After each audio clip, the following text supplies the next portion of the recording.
see him a lot, but man, terrible hotel mattresses. That to me is number one issue. If the hotel doesn't have good mattresses, I'm out. I don't want to wake up the next morning, grabbing my back and trying to figure out what I'm going to do for Advil and heat and ice. And that's not a good hotel stay. Give me a Motel 6 with a good mattress over that. So. You were talking about Zach. Yes. New York's good for Zach. Oh, man. Zach's good for New York, too. Yeah. So we go to Luigi's Pizza Place. We go in there, and they... Yeah. So we go in there, and all of the workers are talking to Zach. They all know him. At Super Bowl Sunday, they normally are closed, and Zach said they were going to have the Super Bowl event, so Luigi came in and made them a bunch of pizzas for the Super Bowl party for their church. And so, so the other thing is Luigi's is famous. It's in a movie with Adam Sandler, and they had pictures of Adam Sandler on the wall in that restaurant. I don't know the movie. I didn't even look it up or whatever, but I just saw pictures of Adam Sandler at the counter there. And I was like, oh, that's cool. But anyway, so it's right around it's like across the street from Zach's place where they're staying. And you walk everywhere. That's fun. You can't park anywhere. There's no parking in New York. And they claim to clean the streets. It's no parking on this side of the street on Tuesdays and Thursdays, and on this side of the street Monday, Wednesday, Friday. And what they do is basically they just go around writing tickets. They don't actually clean the street. They just use it to write tickets. They raise a bunch of money by writing tickets. And so Zach's like, you got to pay really careful attention, or they'll write you a $100 parking ticket for parking in the way of the street cleaner that's not there. And so parking's impossible, and it's super tight. At one point, he tried to parallel park, and I'm like, Zach, your vehicle's longer than the space. He's like, no, I can fit in here. It's like, this is physically impossible. He finally gave up on it, but he's doing one of them, and he bumped into the car, and he's like, we just call those love taps in New York. I was like, all right then. Apparently, everyone's bumpers are all beat up, and they just live with it. It's no problem. So yeah. But I didn't try to drive in New York. We just took an Uber from the airport to the hotel, and then just walked everywhere and went with Zach everywhere. And then we took an Uber from the church to Penn Station. But it should be noted that there is a Penn Station in New Jersey in addition to one in Manhattan. And I figured this out about 10 minutes into my Uber drive going, why are we going to New Jersey? And it turns out Penn Station, Manhattan is a different station. There's a Penn Station in both places. And we would have been very disappointed to arrive in New Jersey when our train was leaving from Penn Station in Manhattan. So, yeah. Anyway, so we hung out in Brooklyn for the week, and then we went to Queens for a birthday party, and that was fun. It was at an indoor skate park, and just a bunch of people in there falling on their skateboards over and over. But it was a lot of fun just hanging out with Zach and his wife and kids. So that was a blast. We got to go to church. So their church, there's a Russian/Slavic church, and they meet in that church. And there was a church service going on when we first got there, and that guy preaching, and he was really good. I enjoyed that. But right after service, we're in there. Zach's service starts at 2. That service got over like 12:15. We're in the kind of in the back, just waiting. And I'm listening to this guy tell a story to someone else. He's from the church in front, before us, about how he wound up on Tom Selleck's Blue Bloods. He wound up on Blue Bloods. Magnum PI. Oh my goodness. That is such a throwback. Wow. Man, you got to be at least 40 years old in order to be making that reference. All right. Anyway, so he was telling about how he got on the show. He made it on Blue Bloods, and it was a funny story. He'd gone to a secondhand store to buy a trench coat. And at the secondhand store, there was this trench coat in the very back of the store, still had the original tags on it. And it was a $400 trench coat, but he bought it for $40. Really fancy designer. And for whatever reason, the person never wore it, donated it to United Way. And then he had a friend that, when he died, gave him these shoes. He had these fancy shoes that were made by some designer. So he paid $50 for the jacket, or for the trench coat. He had these $1,000 pair of handmade wingtip shoes. He showed up to the shooting, and they went, look at that coat you got on. Look at those shoes. You're the lead detective. And just from the way he was dressed. And so he made it on True Bloods and made the season 1, the 6th episode, all the way through season 3, because he wore the right jacket and the right pair of shoes. So that made me think, I'm going to upgrade my attire here. Maybe I'll get in the movies or something.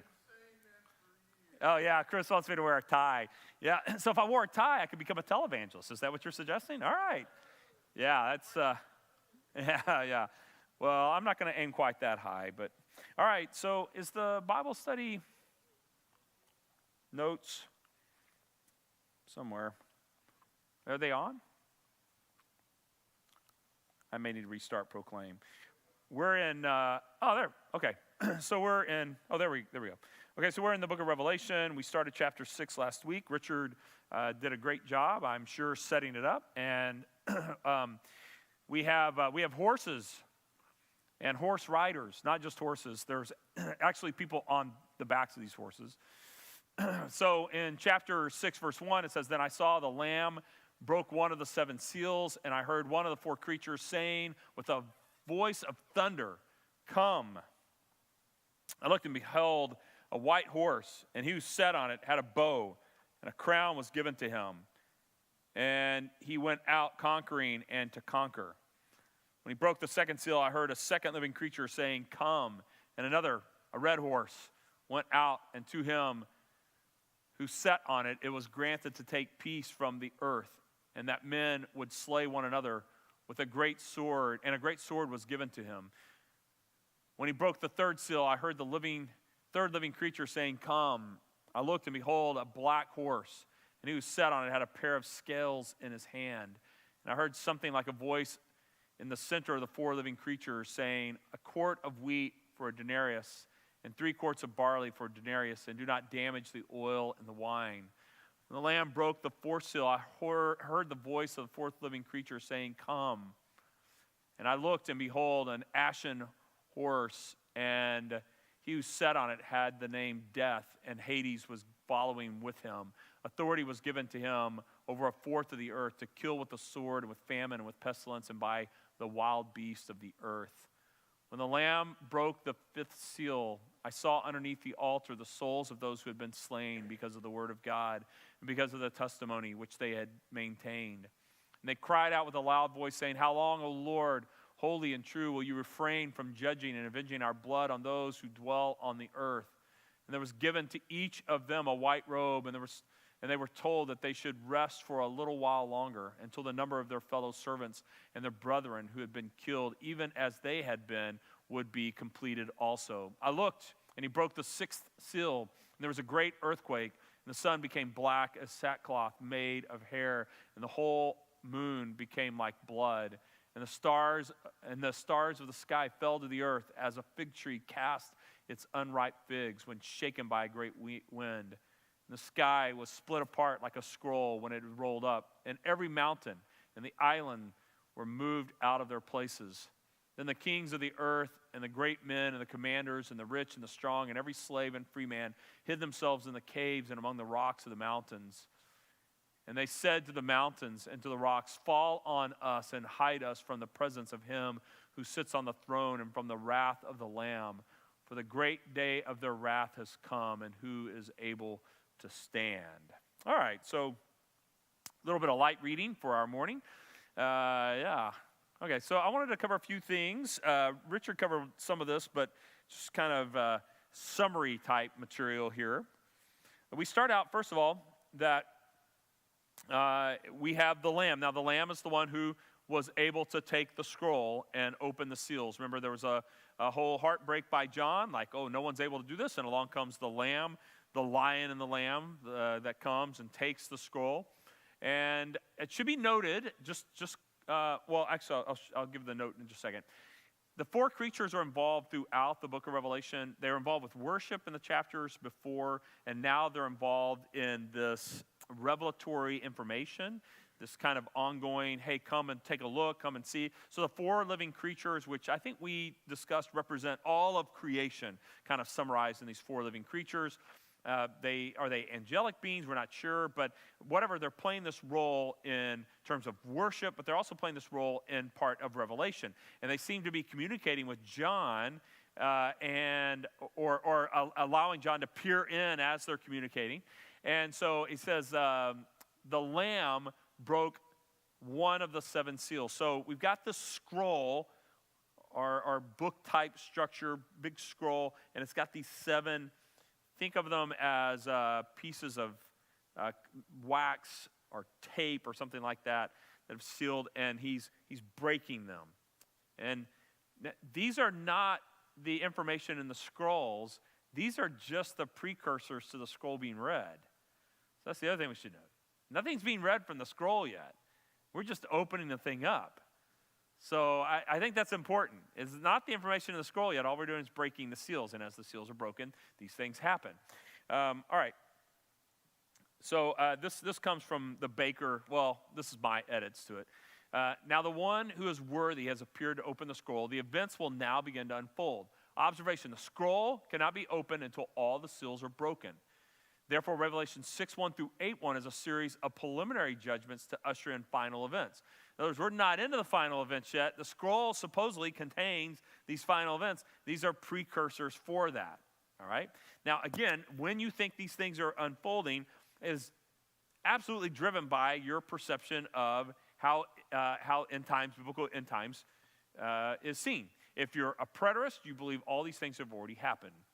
If you're a premillennialist, you believe that none of these things have happened. And if you're a post or amill, you believe some of these things have happened. And it just depends on how you interpret it. And if you're not sure, that's a good place to be. Because dogma and these things don't always work out too well, I think. I lean towards historical. I'm a typological preterist, historical premillennialist. I'm not sure where that comes in any literature or if it's my own title. I'm not sure. I'm assuming I got it from someone else, but that's where I land, okay? And so because of that, that's kind of my framework. However, I'm really, really receptive to post-millennial ideas and even preterist, not hyper-preterism. Those are individuals who drink too much coffee and are preterist. Hyper-preterist. It's a bad combo. Never let a preterist have caffeine because it makes them hyper-preterist, and it's not good. It's not good. I'm not a hyper-preterist who believes that everything happened before 70 AD, including the resurrection of the dead and all of that. That's hyper-preterism. And the king of hyper-preterism is a dude in Oklahoma. He just is. Like he's known all over the world as the no knock on Oklahoma. I mean, they had a tough day yesterday, but no knock on Oklahoma. It was after 5 years of beating Texas up, so it was bound to turn around at some point. So, but no knock on Oklahoma, but the head of preterism is this guy, of hyper-preterism is this guy in Oklahoma. Now, the head of the theology of historical preterism without the hyper is probably someone like R.C. Sproul, the Ligonier Ministries. So he's preterist. He has the End Times According to Jesus book, where he makes a pretty strong case that everything written for the most part took place before and at 70 AD, and that there's still future resurrection and all that kind of stuff, but a lot of the book of Revelation took place then. So that's the preterist, preterism. Then you have post-millennial, amillennial group who thinks that we're in the 1,000-year reign of Christ right now, an indefinite period of time of the church age, and that these events have mostly taken place. And then you have the premillennialist, who believe that none of these events have taken place yet, that the premillennial tribulation and then the 1,000-year reign and then final judgment is still yet future. And then there's one more group that's the dispensationalists, who are like premillennialists, but they have some additional features to them. They have lots of charts with arrows and circles and, yeah. So they produce these massive charts. If you ever go to DTS, they have these big dispensational charts, and you know, open them up and they fold out, and you can put them on the wall, and they have, you know, this was the first dispensation, and then there's this one, and the rapture happens here, and then the tribulation, and then this happens, and there's all these charts, okay? And dispensational charts emerge because of D.L. Moody and the evangelical post-Second Great Awakening move to provide charts that look cooler than the evolutionary charts that were coming out of Darwin. I'm being serious. These Darwinian charts are on school walls, and they're like, look at there's this and this, and D.L. Moody's group's like, oh, we can top that. And they put these big charts with dispensational theology, and this happens here, and then this happens, and then this, and they put these charts, and they were competing charts to be like, oh, the Bible's got better charts than Darwinism, and they produced these really cool charts. So, yeah, I don't know how accurate they were, but they were cool. They were cool. They look cool. And so that's where some of the stuff comes from. Yes, Chris? But don't the Darwin charts evolve over time to get better? Okay, yeah. All right, yes.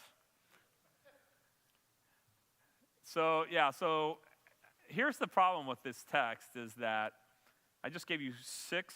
Oh, there's the pan-millennialist. You familiar with that group? It will all pan out in the end. Yeah.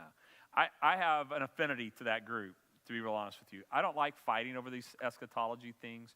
I do have an opinion about them, and I think it's important. It's in the Bible, and to not read the Bible and not study it, I think is not the right approach either, to just go, it's all going to work out in the end, so don't read the book of Revelation. That doesn't seem like a good option either. If we believe it's Scripture and that all Scripture is inspired, then we should take an effort to read it and study it. Okay, so now I went to DTS for a little bit. So I was around. I took classes from people who wrote books about this stuff. And like Dr. Zuck, who was the editor of the Bible Knowledge Commentary for DTS. Zuck and Walvard were the 2 editors for that commentary. So I took Dr. Zuck, and I took him for the book of Revelation. So I got firsthand, here's what dispensationalist, Schofield dispensational theology looks like. Because I got it straight from the guy, from Dr. Zuck. And these guys are smart too, by the way. Dr. Zuck, I had him, it was actually Hebrews, general epistles, and Revelation. But a third of it was the book of Revelation. But in the book of Hebrews, at one point, I was like, what translation is he reading at? I went up, there's a lot of students, and I kind of snuck up behind him, and it was his Greek New Testament. He was just translating while he read. So it was a pretty smart mind. Like, you can just open the book of Hebrews and just start translating into English while you read. You have a pretty keen mind, I would suggest. So anyway, this affects almost every reading of this. So here's the thing. If you are a preterist, you think all this stuff's already happened. Or at least a lot of the stuff, especially from Revelation chapter 6. You'd be like, that all already happened. If you are a post-mill, you might also think most of the stuff has already happened. And if you're a premillennial or a dispensationalist, you're like, none of this stuff has happened. And probably we have both in the room.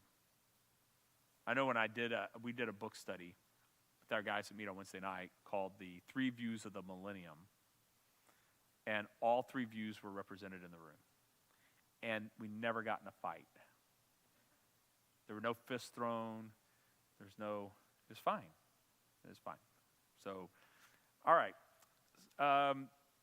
That said, we're just going to cover the text, and then we'll figure out where to go from there, okay? All right, so here's just some observation about the book itself. All right, this is important sometimes to see patterns in the book. And so there's a collection of 7s. There's 3 7s, seals, trumpets, and bowls. And if you go online to Google, there's all kinds of cool pictures that will show you these sets, by the way. Just type into Google the 7 seals, trumpets, and bowls, and there's pictures all over the place and illustrations and charts. And again, people chart this book of Revelation. It's unbelievable how much effort has gone into it. But they follow a set of pattern. It's a 4-3 pattern. The first 4 are earthly judgments against sinners, followed by three others. One is the persecution of saints by sinners with a divine response to that. The first four appear to be mostly man-made, God-allowed trouble. In other words, it's not like God is sending judgment in the first four. It's more like God is allowing the natural bent of human condition to just unfold. And now, because of evolution, as Chris alluded to, because we've evolved, these things really aren't a problem anymore. We've all evolved out of this. We now don't get in arguments with people, and there's no more war anywhere. Now that we've evolved, now over the last 2,000 years, now we're a lot, maybe not. So anyway, and so if we see here, we find this first white horse. I looked, and behold, a white horse, and one who sat on it had a bow, and a crown was given to him, and he went out conquering and to conquer. All of these horses and horse riders have at least 7 possible interpretations. As Richard found last week, the length of potential interpretations of these are so long, it's really scary. For instance, about 8 scholars that were listed in Robertson's Baker's exegetical commentary held to the rider on this horse is Jesus. Because it's a white horse. He's going out to conquer, which sounds a little bit similar to later in the book of Revelation. But here's the deal. Jesus is never seen with a bow. And he's not like, I think for a lot of them, they're bothered by the weapon switch. Jesus is always seen as having what?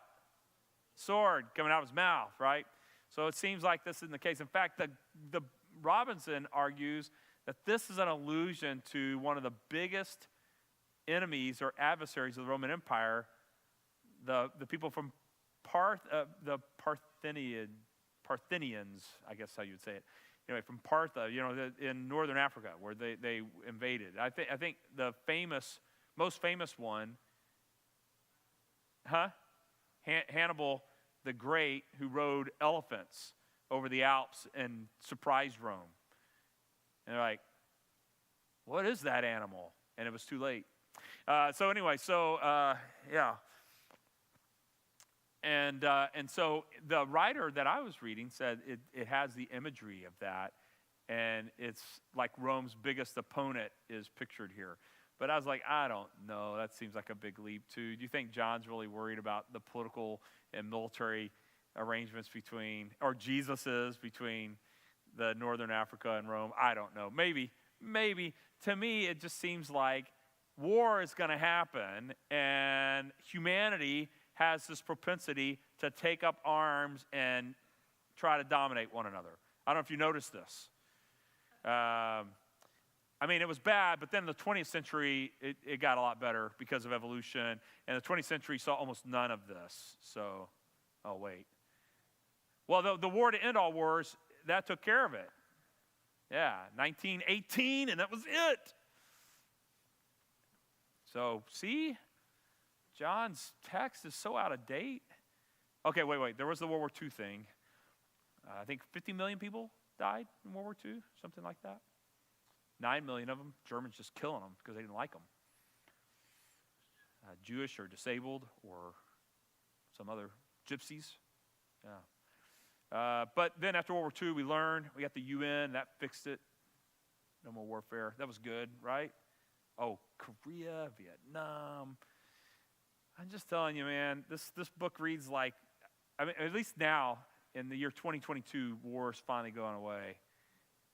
Except for the Russian invasion of Ukraine. And so it really feels like, if you read this, it feels like this is capturing the human condition, which is why it's a little bit hard to circle on a calendar and go, well, here's the event. And so some people have kind of noted this is the precursor to the kinds of trouble. Remember when Jesus said this, you'll hear wars and rumors of wars? This could be all precursor to this. This may not be some fixed period of time here, but just a series of events that are leading up to the final events. I could totally see that because there's a lot of this kind of things going on here. You see this in the next one. He broke the second seal. The claim that this is Jesus, I don't think this works either because in the things where Jesus is the one, like you get a lot more descriptors. You get more evidence. And there's no distinction between this horse and horse rider and the next one other than the color of the horse. And it seems like if it's Jesus versus, other just random people, we'd have gotten some other distinction here. Like, oh, by the way, and he's the one with wings and a halo and a sword coming out of his mouth, but we don't get that. So I think this is just another horse rider. This is just another horse. This is the first of the set. All right? Number 2, when he broke the second seal, I heard a second living creature saying, "Come." So we have the 4 living creatures, and they're taking turns calling out. And another, a red horse, went out, and to him who sat on it, it was granted to take peace from the earth, and that people will kill one another, and a large sword was given to him. So it looks like we have this conquering military thing. This looks like, or feels more like, it then follows with just general violence and a predilection toward killing one another and violence. And so, but 21st century fixed that. We don't really have a lot of violence now. It's great. Evolution's fixed that. We've grown up now. Education, clean drinking water, and now there's not a lot of violence. So that's good. Skeptical of this claim? Yeah. Yeah, I mean, look, all of us have locks on our doors. Our cars lock. Probably some people in this room have weapons in your house. In my case, I have a loaded German Shepherd. If you break in, I also have a shotgun, but I'm bad, so I'm like, just let the dog take care of it. So, yeah, I mean, by the time I figured the shotgun out, it'd be like 2 weeks from Tuesday. And if you're coming to steal anything too, by then you'd have figured out I don't have anything, but other than the German Shepherd. So that's the most valuable thing we have in the house is the dog. But all right. He probably would, yeah. Michael Jr. is right when he says you don't actually have a dog, and he can prove this, because your next door neighbor gave him a piece of steak. That dog would abandon you in 2 seconds. Like, that's probably a fair point. All right. So general violence. Okay, the third, when he broke the third seal, I heard the living creature say, "Come," and I looked, and behold, a black horse, and the one who sat on it, a pair of scales in his hands. Scales, probably a reference in Old Testament. Remember that we are warned in the Old Testament about the evils of unbalanced scales, especially in the world of commerce and trade. And so that's probably what's going on here. That has to do with commerce.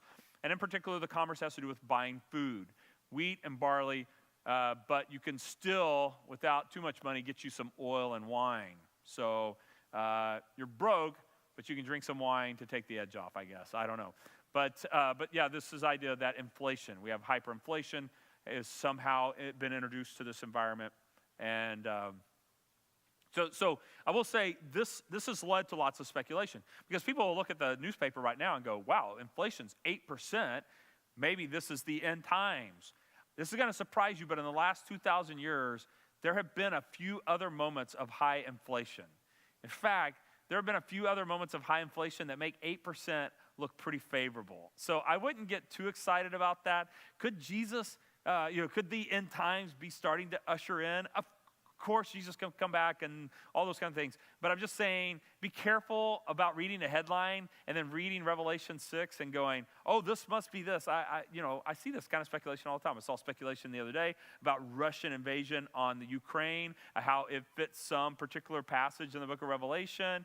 And I was like, wow, that's taking a lot of work. And if it's taking you that much work to prove to me that's what that means, you probably don't have it right. That's my general rule. If it takes you 42 pages of an article to prove to me that this obscure event, I know it seems like a big event to us, but Russia invading Ukraine is so tiny on the historical landscape, it's hard to describe. I hate it. I think it's unjust. Millions of people have been devastatingly impacted. Thousands have been unjustly killed. I hate it. And I think Vladimir Putin is, I hate to say it, I call people out. I don't like being political, but that's full out evil what some of their soldiers have done in the Ukraine. I think we can say that. The mass killing, the rape, the destruction of, just wanton destruction of people's properties and the loss of freedoms, I think we can look at that and just go, that's evil. And yeah, so I hope you're okay with me saying that. If you're friends with Vladimir, I apologize. I don't want to offend anyone in the room, but if you and Vladimir play bridge on the weekends, I'm sorry. My apologies. Yes, sir. When?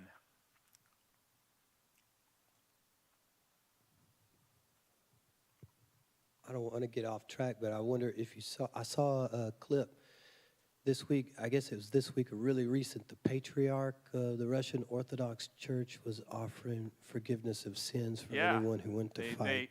This was the Crusades offered again.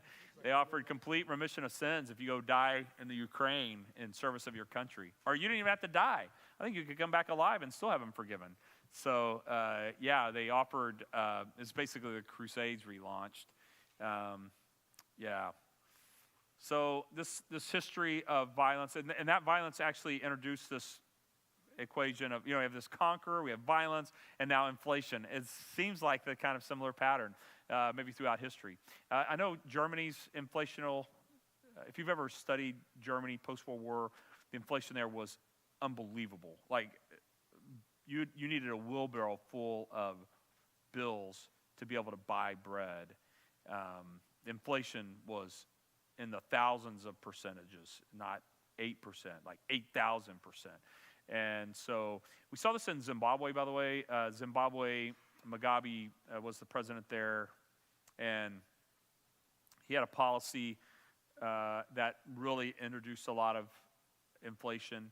And there was pictures of villagers with wheelbarrows full of Zimbabwean currency to buy bread. And so that kind of hyperinflation is what's being described here. Yeah. So then the fourth seal, heard the fourth creature say, "Come." I looked, and behold, an ashen horse, pale green, kind of a gray-green color, kind of the color of the wallpaper, my childhood home, I think. But anyway, orange and green were big players in the 70s. Yeah. Y'all remember this? Avocado green was a big player. Yeah. Yeah. So, all right. So we have an ashen horse and one who sat on it. He has a name, Death, and Hades following after him or with him.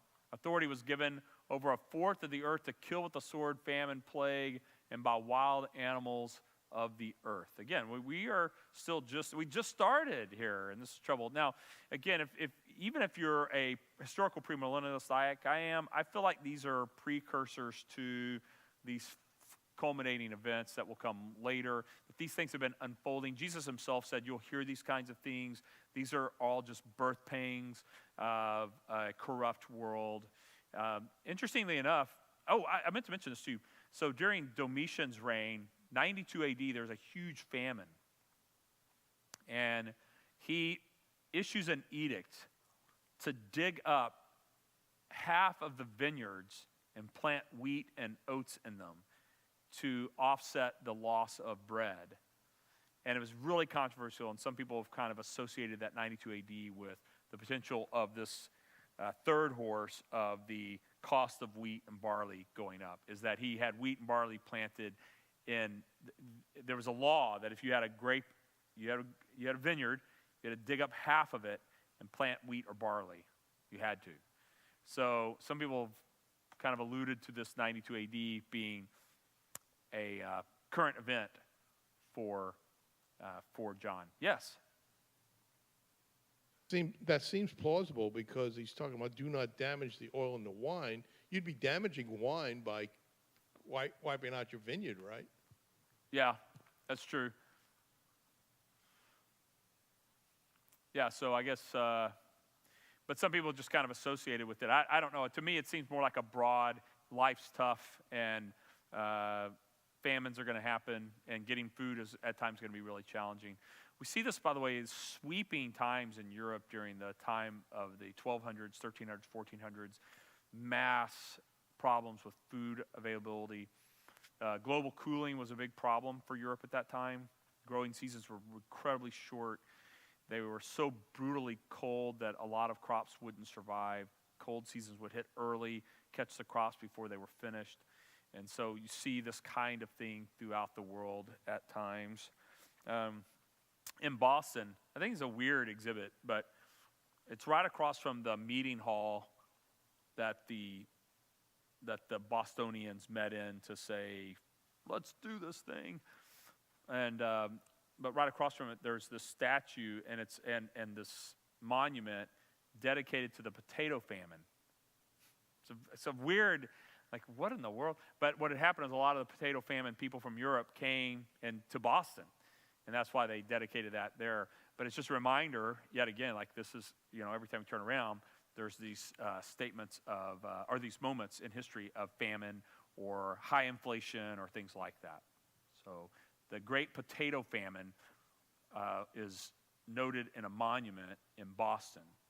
So it's kind of interesting. Yeah, Chris. And I recall that, either that one or something similar there, where it was actually saying that the people in Boston were raising money to send to Ireland to say, stay home. Yeah, there's a bit in that exhibit too where they weren't always welcomed in Boston. They were, so the monument actually deals some with that as well. Yeah, they weren't always welcome. It's interesting to watch what's happened though to the exhibits on the Freedom Trail is that in the last 5 years they've changed them pretty dramatically. And what was once really just looking at the historical events of that day are now being reinterpreted through lenses. And there's a couple times I went, why is Margaret Sanger a heroic figure at this place? Yeah, I mean, she's the founder of Planned Parenthood with the intent of making sure that we would reduce the number of black people in America. I mean, like, she's a horrid individual. She was a genocidal maniac. I mean, like, she gave academic credence to Planned Parenthood with the primary purpose of reducing the number of African American people in America. Like, she is a horrid human being. She's on the poster there. I was like, why is she being held as a hero here? It's a very weird moment. But it is a reminder that studying your history can be helpful, and having an understanding of history can be helpful, because whoever's doing that is not thinking clearly. And Kim and I were both like, we staggered for a moment. We both looked at each other like, they put her picture on the same poster with Benjamin Franklin. And, like, again, I mean, it's just weird. It's just a weird deal. But anyway. All right, so we have this last thing here of we have mass death. And a lot of people, again, have kind of connected this to events throughout history. You have things like the plague, the Black Death of the European time period, 1200s to 1500s. There's some significant moments in world history where huge swaths of populations die. Germany during the 30 Years' War goes from 11 million to 4 million people. Yeah, just unbelievable death and destruction. And so there are some pretty bad moments here historically. And I think, again, this could be a more broad, hey, these are events that have been unfolding now for a while, and these things are that's why Jesus said, you're going to hear all these rumors, these kinds of things. Again, the seals haven't all been broken. We haven't even started reading the scroll yet. So I don't know that we're even into end time events yet. I think these are maybe precursors to it. Yeah.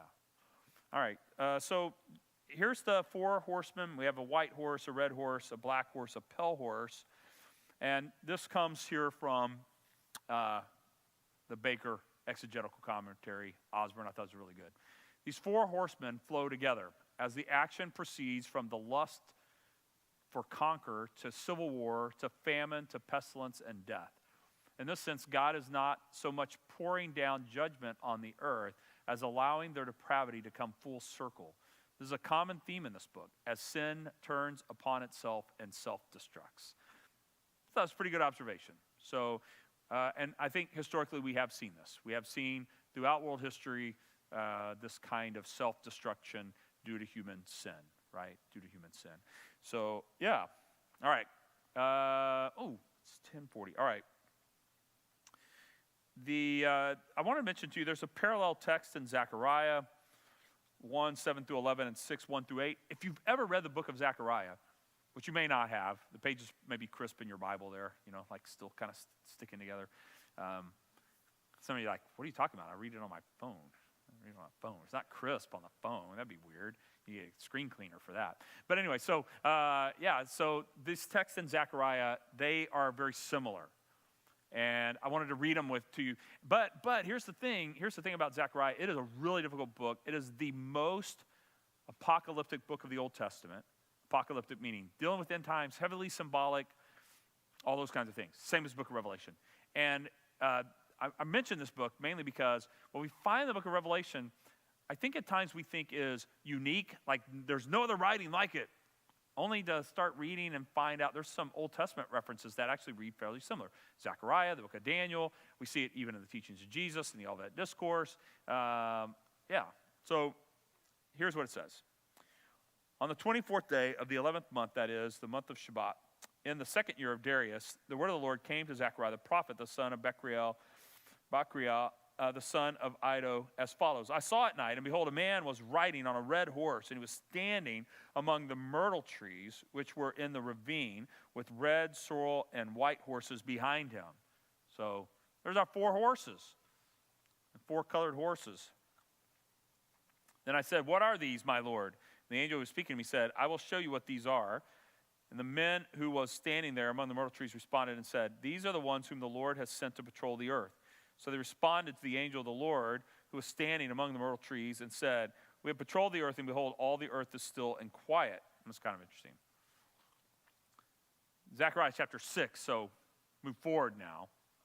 Now I raised my eyes again and looked, and behold, 4 chariots were going out from between the 2 mountains. And the mountains were the bronze mountains. With the first chariot were red horses, the second black horses, the third white horses, the fourth were strong spotted horses. Strong spotted. I don't know. So I responded and said to the angel, what are these, my Lord? The angel replied, these are the 4 spirits of heaven going out after taking their stand before the Lord of all the earth, with one of which the black horses are going out to the north country. So the white are going out after them. Spotted ones going out to the south. When the strong ones went out, they were eager to go patrol the earth and said, go patrol the earth. So they patrolled the earth. Then he called out to me and spoke to me, saying, see, those are going to the land of the north, have appeased my wrath in the land of the north. And so when we read kind of the book of Revelation, we have the same kind of imagery, the same kind of picture. These 4 horses. The 4 horses are ruling over the planet Earth. They seem to be under the authority of God. They seem to have different roles and functions. And so when John writes about this book of Revelation, this is not new. This is borrowing from the book of Zechariah. I'm not saying it's not divine revelation. I'm just saying this is not the first time God has used this kind of imagery, kind of apocalyptic type material, this kind of imagery. This is not the first time God has used this. He's used it in the book of Zechariah. We find some of this imagery in the book of Daniel, which we've looked at before. We find some of this imagery also in Isaiah and Jeremiah. We saw it in Ezekiel a little bit. So these are not new. Now I will say this is more intense and coalesced in a very tight package in the book of Revelation, but this is not brand new kind of approach to writing. And to me, it seems as if this is the same kind of horses. These horses have authority over the earth. Only in this case, they're given authority to allow trouble to take place. And we see in Zechariah, they're guarding the earth from what seems like trouble. Now they come and they bring trouble. And it seems like they're doing this at the bequest of God because Jesus breaks the seal and then they come. Along comes war, along comes civil war and violence, along comes high inflation, poor food access, and along comes death and illness and death and all those kinds of things that follow after. All right. It's 10:45, and so we're out of time. So we'll come back next week with the 5th seal and talk about the martyred saints. So this happens throughout the patterns of 7. The 5th one is the saints being martyred by the sinners who are killing each other off and making each other miserable. They then turn their angst, or Angst if you're German, toward these believers, and they become the focal point of, they get blamed for the trouble. That's what it feels like. They get blamed for everyone's trouble. And this is a historical fact that Christianity at times in various cultures has got, as a minority faith, has been blamed for everyone's trouble. The Roman Empire did it. We see it in other cultures even today. And so this is not uncommon. So we're going to talk about that next time, the fifth seal. All right, well, let's pray together. God, thank you for your word. Help us as we work through this very challenging text. We want to honor you with our lives and understand your word better. So please help us, Lord, as we study your scripture, to have a clearer understanding of who you are in your word. We pray these things in your name. Amen. All right, so I apologize. I covered some of the same stuff Richard did last week. I was trying to, set up for, next week kind of thing. But I don't know.